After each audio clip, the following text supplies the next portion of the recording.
Nakaupo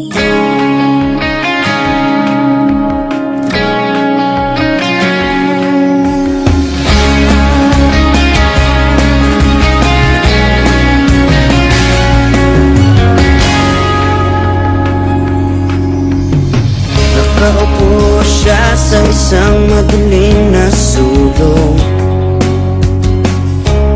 Ewan ko ba kung bakit sa libo-libong babaeng nandoon, wala pang isang minuto, nahulog na ang loob ko sa iyo.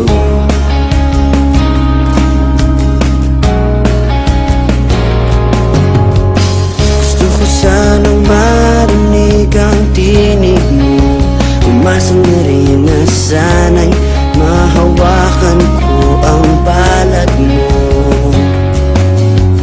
Gusto ko sanang lumapit kung di lang sa lalaking kayakap mo.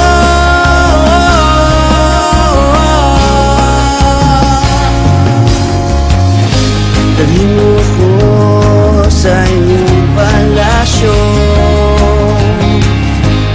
maglakad tayo sa hardin ng iyong kaharian.